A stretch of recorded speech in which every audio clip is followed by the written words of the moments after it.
This is the entrance to the Forgotten Works. Be careful you not get lost.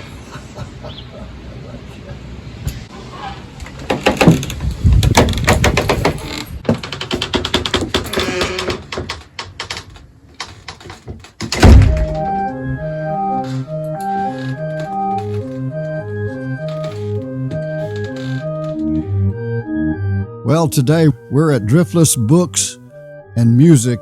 It's the largest used bookstore in the state with over 500,000 books housed in an old tobacco house built in 1906. I had been into hundreds of libraries, but I've never been into one like this. You walk in the door and your eyes are going around constantly because of the beautiful artwork, the beautiful displays of instruments that they have in there. And if you think you don't want to read books, when you walk into this bookstore, you will want to get a book and read it. You can sit down, you've got places to sit, you got comfortable chairs, it's got music, it's just unbelievable. Why would you want to? You could spend years in here. Yeah, right. Just,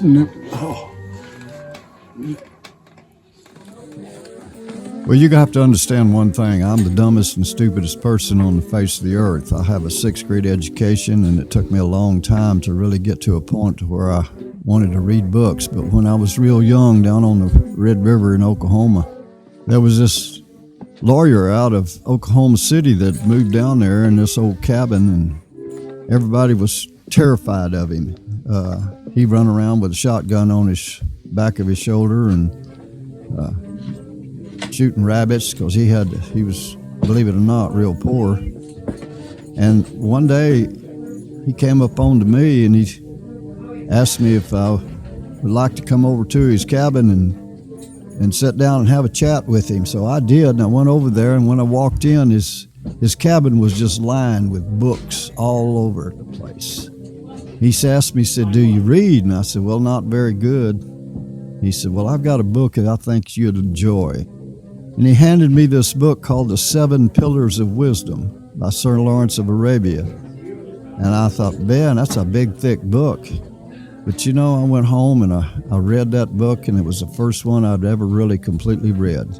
And it still stays inside of me today, of all the things. That's what reading does for you. It puts you in a world that you didn't know existed, and it keeps you in there all your life.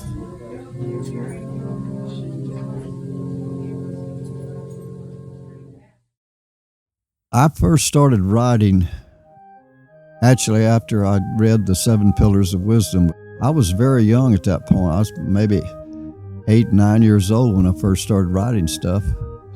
Most of it I lost through my life, but when you write, it brings back all the things that you've missed or can't recall, and all of a sudden, wow, I remember that, and you put it on paper or you put it in a poem, and then a year or two later you read it, and it just brings all of that wonderful stuff back into you again. I'm still writing today. I write a lot of poetry, things that are inside of me. I want to put them on paper because I want my children and my grandchildren and my friends and family and anyone that would be interested in my thoughts. I have a good friend of mine that one day he said if I'd be interested in putting my poems in, making a poem book. And I thought, wow, that would be awesome. I don't know how to do that.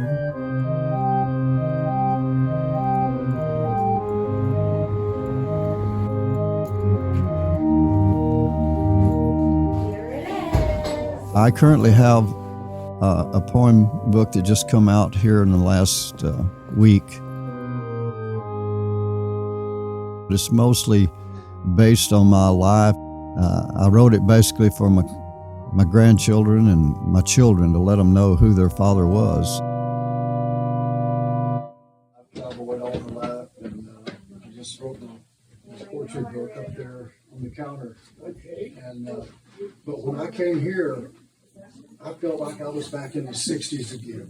People were so nice and friendly. So reading is a very, very, very special thing in my life.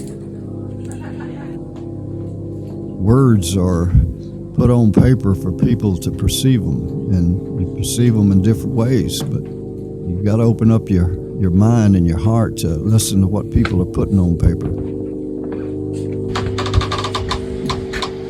Distraction. I've never been in one like this. I thought I'd been in libraries before, but this is a true, original, wonderful place to be if you're looking for books. And if you're looking for anything, music, I mean, it's all in there. That's the way a library ought to be. Wow, it's amazing.